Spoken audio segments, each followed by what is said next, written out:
आज की क्लास में आप सभी विद्यार्थियों का स्वागत है। आज हम कक्षा 8 के 15 प्रश्न हल कर दिए थे कल, तो आज हम 16वां प्रश्न देखेंगे। तो 16वां प्रश्न हमारे पास है, दिया हुआ है, प्रायिकता से संबंधित प्रश्न है। एक थैले में 4 लाल गेंद, 2 पीली गेंदें और 3 सफ़ेद गेंद थैले के अंदर से बिना देखे एक गेंद निकाली जाए तो क्या प्रायिकता होगी?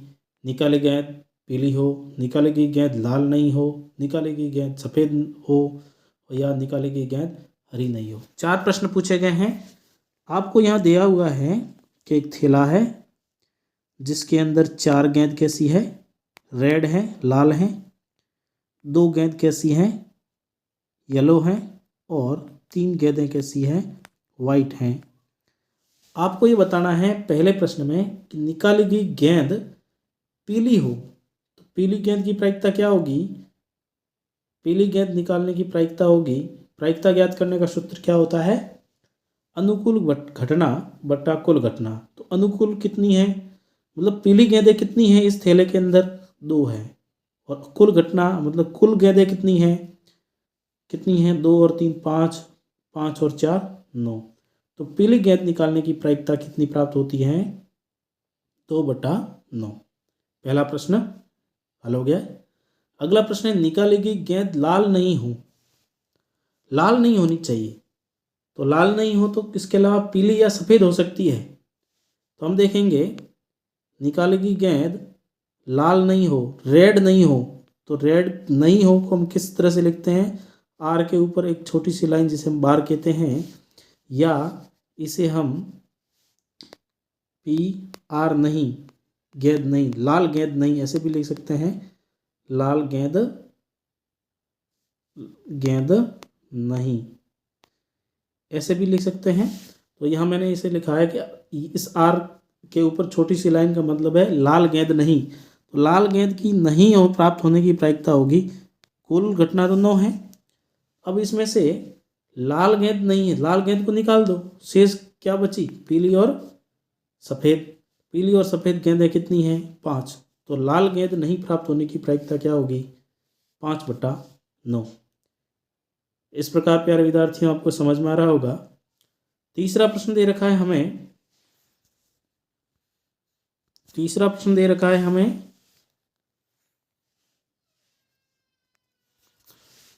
निकाली गई गेंद सफ़ेद हो, निकाली गई गेंद सफ़ेद हो, इसकी क्या प्रायिकता होगी?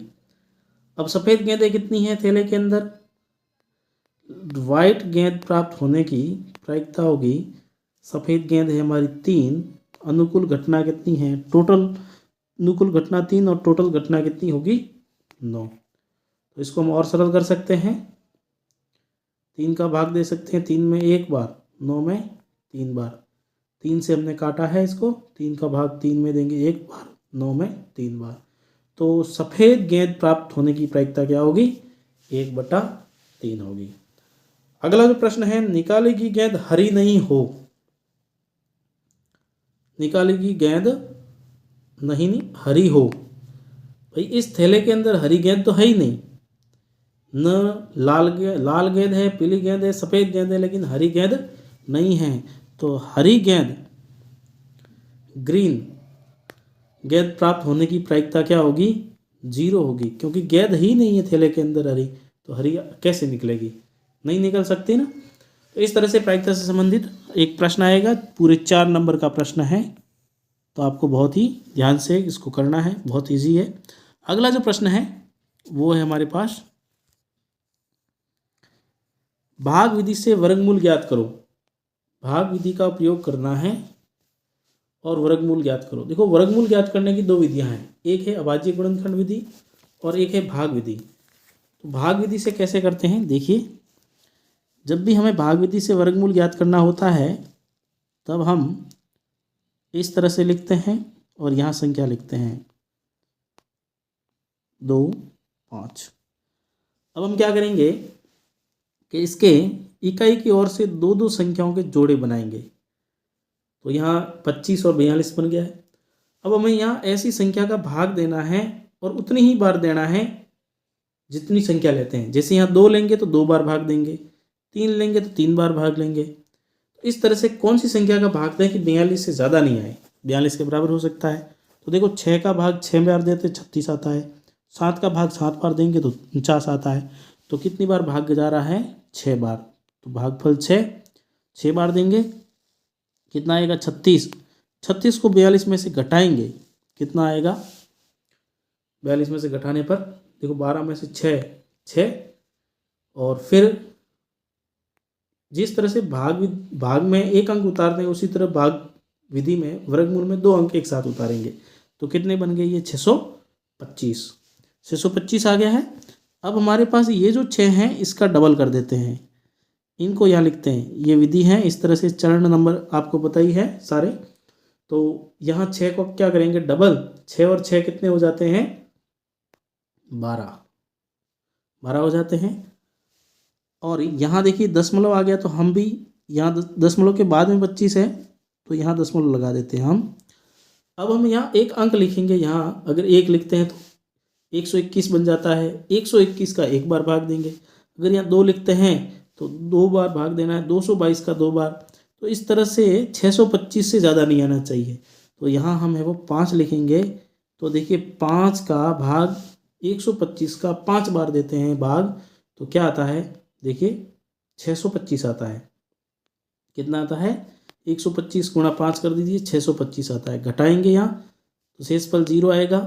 अगर मान लीजिए कोई यहाँ संख्या बच जाती तो यहाँ इसमें 5 और जोड़ते, इस तरह से हम वहाँ भाग देते जाते। तो हम यहाँ देख रहे हैं कि भाग विधि से 42.25 का वर्गमूल है वो 6.5 प्राप्त होता है। तो इस तरह से हम भाग विधि से वर्गमूल बहुत आसान तरीके से कर सकते हैं। अगला जो प्रश्न है हमारे पास वो आया हुआ है 15,000 रुपये। 18 प्रश्न है। 15,000 रुपये का 2 वर्ष के लिए 5% वार्षिक दर से ब्याज और भुगतान की जाने वाली राशि। जब तक आपको चक्रवर्ती ब्याज का न बोले तब तक आपको कौन सा ब्याज समझना है, साधारण ब्याज समझना है। तो यहाँ साधारण ब्याज करना है, साधारण ब्याज भी ज्ञात करना है और टोटल भुगतान यानी मिश्र धन ज्ञात करना है। जो मूलधन है उसमें ब्याज को जोड़ते हुए कुल आप कितने रुपए, यानी मान लीजिए 15,000 रुपया ले रहे हैं तो उसमें जो ब्याज है उसको भी ऐड करना है, टोटल आप वापस कितना दोगे। तो यहाँ सबसे पहले साधारण ब्याज ज्ञात करते हैं। सिंपल इंटरेस्ट ज्ञात करने का सूत्र क्या होता है, मूलधन गुणा दर गुणा समय बटा 100। मूलधन को प्रिंसिपल, दर को रेट और टाइम और समय को टाइम। यहाँ मूलधन कितना है 15,000 है, दर कितनी है 5% है, वार्षिक है ना, पूरे साल में दिया जाता है ब्याज। ब्याज की गणना पूरे साल पे की जाती है। और 2 वर्ष के लिए समय है हमारा 2 वर्ष बटा 100। देखो 2 शून्य से 2 शून्य कट गया तो क्या हो गया 150 गुणा 5 गुणा 2 कितने होते हैं 10 होते हैं। तो कितना प्राप्त हो जाता है, हमें यहाँ प्राप्त होता है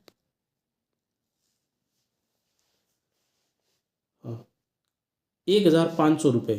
यानी ये ब्याज आया, सरल ब्याज आया है 1,500 रुपये। तो ब्याज कितना आ गया 1,500 रुपये। और भुगतान राशि, कुल भुगतान कितना करेंगे, भुगतान है वो हम मूलधन में ब्याज जोड़ दीजिए। तो मूलधन कितना है अपने पास, मूलधन है हमारा 15,000 और इसमें ब्याज है 1,500। इसको जोड़ दीजिए तो कितना आता है 16,500। तो 16,500 रुपये आपको वापस चुकाने पड़ेंगे अगर आप 15,000 रुपये किसी से उधार लेते हैं 2 वर्ष के लिए 5% वार्षिक दर से।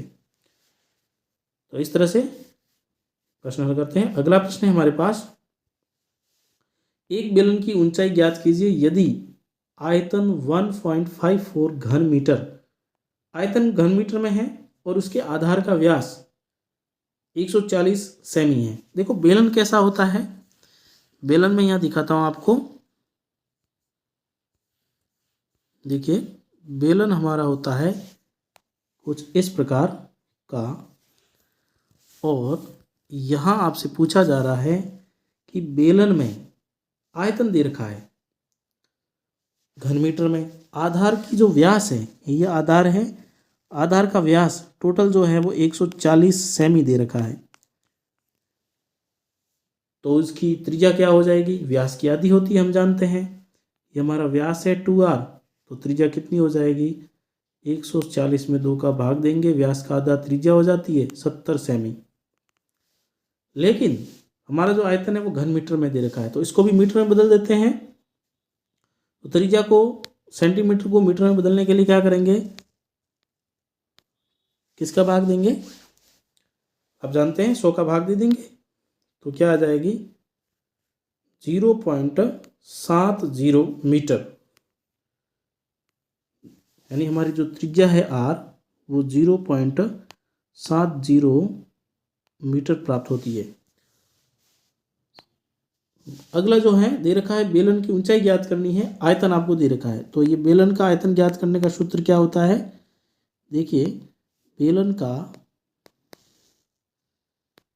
आयतन का सूत्र होता है πr²h, दे रखा है 1.54 घन मीटर। तो यहाँ पाई का मान क्या है, आप जानते हैं 22/7 होता है। आर का मान कितना है, अभी दे रखा है 0.7 मीटर में, आ गई ये घन मीटर में 0.70 स्क्वायर है, तो ये 2 बार होगा, गुणा इंटू एच हमें पता नहीं है, ज्ञात करनी है। ये किसके बराबर है, ये 1.54 के बराबर है। अब इसको सरल करना है, 7 का भाग 70 में, तो क्या आएगा 0.1 आ गया। अब इसको सरल करते हैं, देखिए किस तरह से करते हैं, 22 गुणा 0.10 गुणा 0.70 गुणा h किसके बराबर है 1.54 के। और जब इसको सरल करेंगे तो क्या होगा, देखो 22 और ये 0.1 का गुणा होगा तो कितना हो जाएगा 2.2 गुणा 0.7 का गुणा करते हैं इंटू h, 7 0 लिखें या 7, तो क्या हो जाएगा, देखिए h बराबर गुणा कर लेते हैं, 7 दूनी 14, असल का 1, 7 दूनी 14 और 1 15। देखो यहाँ भी 7 ही लेते हैं सिर्फ, तो 7 एक अंक के बाद में दशमलव है, एक अंक के तो टोटल 2 अंक के बाद में दशमलव हो जाएगा, इंटू h बराबर 1.54। अब यहाँ देखिए या h बराबर क्या हो जाएगा 1.54 में 1.54 का क्या करेंगे, भाग देंगे, कितनी बार गया 1, और हमारी इकाई क्या थी मीटर। तो हमारे उस बेलन का जो दे रखा था व्यास 140 सेमी तथा दे रखा था आयतन, उस बेलन की जो ऊंचाई है वो 1 मीटर प्राप्त होती है। इस तरह से हल करते हैं। अगला प्रश्न है हमारे पास, एक किसान की पशुशाला में 20 पशुओं के लिए 6 दिन का पर्याप्त भोजन है। यदि इस पशुशाला में 10 पशु और आ जाते हैं तो भोजन कितने दिन तक पर्याप्त होगा। देखो 20 पशु है, 6 दिन के लिए भोजन है, पशु बढ़ते हैं तो भोजन कम दिन तक चलेगा, तो इसका मतलब इसमें कैसा है, प्रतिलोम अनुपात है।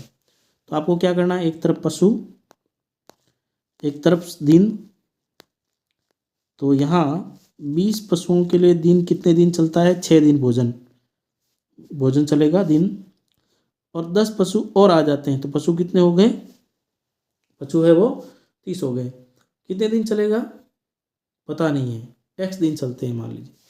तो आप देख रहे हैं पशुओं की संख्या बढ़ने पर दिन कम हो रहे हैं, एक का मान बढ़ने पर दूसरा जो चर है उसका मान कम होता है, तो हम उसे क्या कहते हैं, प्रतिलोम अनुपात कहते हैं। तो यहाँ हम क्या करते हैं, इस तरह से तीर रखते हैं या इस तरह से, देखिए यहाँ पर प्रतिलोम है तो हमें किस प्रकार करना पड़ेगा, सीधे में तो दोनों ऊपर से नीचे की ओर, यहाँ प्रतिलोम है तो नीचे से ऊपर की ओर तीर लगाते हैं और कोष्टक में लिख देते हैं प्रतिलोम अनुपात। अब देखो प्रतिलोम अनुपात दे रखा है तो इसका मतलब हम क्या लिखेंगे, इसको 20/30 समानुपात अब हमें इस तीर का मतलब है x अनुपात 6 लिखना है, लिख दिया। अब ये समानुपात में आ गए। अब हम जानते हैं समानुपात को कैसे हल किया जाता है। इसका मध्य पदों का गुणा और बाह्य पदों का गुणा बराबर होता है, तो करेंगे यहाँ सरल। देखो यहाँ 30 और x का गुणा होगा, वो किसके बराबर होगा, 20 और 6 के बराबर होगा। तो लिखेंगे 30 गुणा x बराबर 20 गुणा 6। देख लीजिए 20 और 6 का गुणा 30 गुणा x के बराबर है। तो देखिए यहाँ x बराबर क्या हो जाएगा, 20 इंटू 6/30। तो यहाँ 0 से 0 कट गया। 3 का भाग 6 में कितनी बार गया, 2 बार। 2 और 2 का गुणा क्या हुआ, 4। यानी जो भोजन 20 पशुओं के लिए 6 दिन चलता था वह 30 पशुओं के लिए 4 दिन ही चलेगा। इस तरह से ये भी बहुत महत्वपूर्ण प्रश्न है, 4 नंबर का आएगा, अच्छे से तैयार करना है। अगर हमारा सीधा प्रतिलोम होता है, यानी एक मान बढ़ने पर दूसरा मान भी बढ़ता या एक मान घटने पर दूसरा मान भी घटता, तो ये तीर का चिन्ह नीचे ऊपर से नीचे की ओर लगाते, यहाँ लिख देते समानुपात है, तो सीधा या सीधा अनुपात है। तो ऐसी स्थिति में हम क्या करते हैं, यहाँ जो अनुपात में है वो तीर के हिसाब से लगाते हैं। हाँ, अगला हमारे पास प्रश्न है, एक समीकरण दे रखा है 3 5z-7 -2 9z-11 बराबर 4 8z-13 -17 को हल कीजिए। इस प्रश्न को कैसे करना है, देखिए यहाँ हमें यहाँ जो चर और अचर हैं उनका क्या करना है। जैसे ही हल करेंगे तो सबसे पहले क्या हो जाएगा, गुणा हो जाएगा।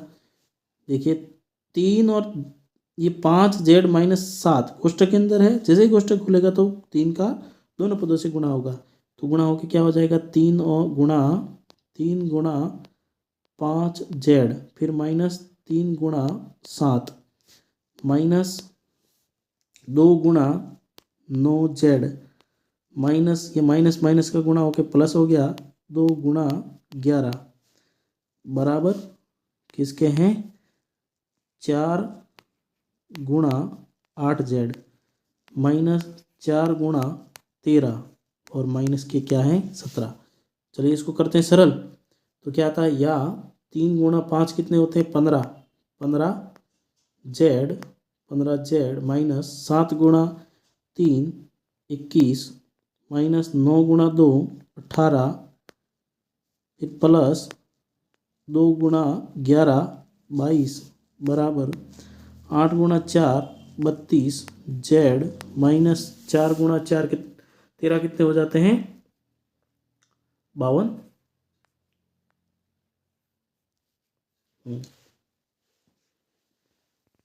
फिर -17 दे रखे हैं।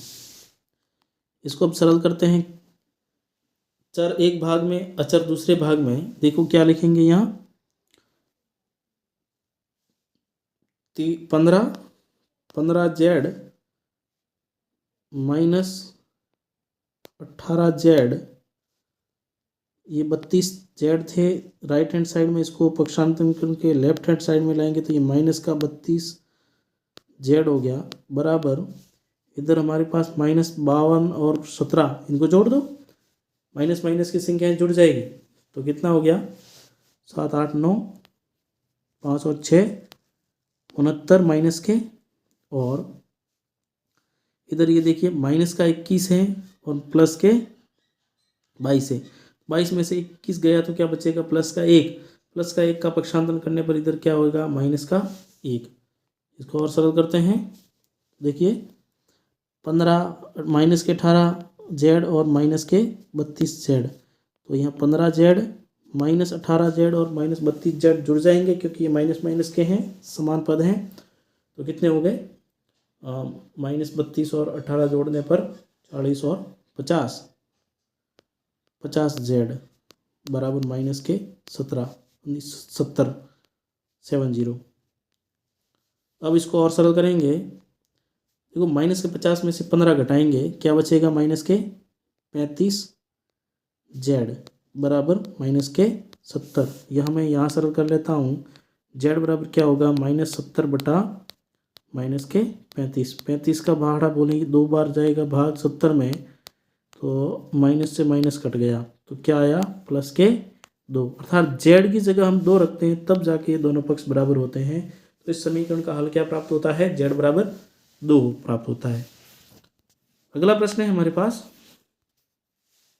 400 व्यक्तियों पर किए गए सड़क सर्वे के दौरान यातायात नियमों का पालन नहीं करने वाले को वृत्त चित्र में दर्शाया गया है। वृत्त चित्र पढ़कर निम्नलिखित दिए गए प्रश्नों के उत्तर देने हैं। सबसे अधिक भार क्षमता वाले वाहनों को चलाने वाले व्यक्तियों का प्रतिशत ज्ञात करना है। सबसे अधिक भार क्षमता चलाने वाले व्यक्तियों की संख्या कितनी है, प्रतिशत, व्यक्तियों का प्रतिशत ज्ञात करना है। तो वो प्रतिशत है 20%। कितना है, 20%। अगर आपसे प्रश्न पूछे कि व्यक्ति कितने हैं, सबसे अधिक भार क्षमता वाले यानी भारी वाहन चलाने वाले व्यक्ति कितने हैं, तो 20% है।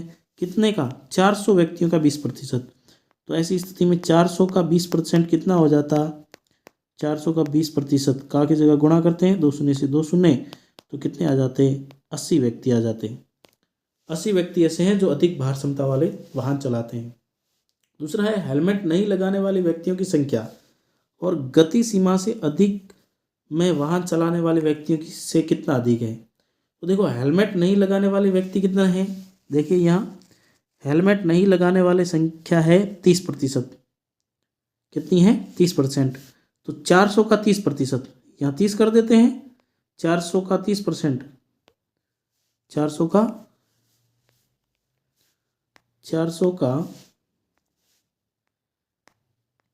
का 30%,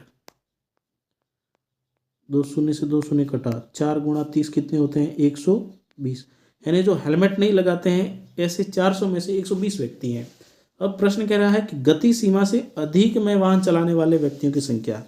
तो यहाँ देखो गति सीमा से अधिक गति में वाहन चलाने वाले संख्या है 10% है, 400 का 10%। तो 400 का 10% निकालो, कितना आ जाता है, 400 का 10% आता है 10 गुणा 4, 40 व्यक्ति। अब प्रश्न पूछ रहा है कि हेलमेट नहीं लगाने वाले व्यक्तियों की संख्या गति सीमा से अधिक वाहन चलाने वाले व्यक्तियों की संख्या से कितनी अधिक है। ओवर स्पीड वाहन चलाने वाले हैं वो 40 हैं और हेलमेट नहीं लगाने वाले 120 हैं। तो ये प्रश्न कह रहा है कि हेलमेट नहीं लगाने वाले जो ओवर स्पीड है गति सीमा से अधिक गति से वाहन चलाने वाले व्यक्तियों से कितना अधिक है। तो हम क्या करेंगे, 120 में से 40 घटाएंगे तो कितना आ जाएगा, 120 में से 40 घटाने पर 80 आ जाएगा। तो 80 ऐसे व्यक्ति हैं जो ओवर स्पीड जो वाहन चला रहे हैं उनसे अधिक हैं हेलमेट नहीं लगाने वाले व्यक्तियों की संख्या। तो इस तरह से हम प्रश्न हल करते हैं। तो यहाँ से पाई चार्ट से संबंधित यहाँ प्रश्न दिया गया है, ग्राफ बनाने वाले प्रश्न भी हैं। तो अगले जो मॉडल पेपर में हम लेके आएंगे उसमें ग्राफ बनाने वाले, पाई चार्ट बनाने वाले प्रश्न भी लेके आएंगे।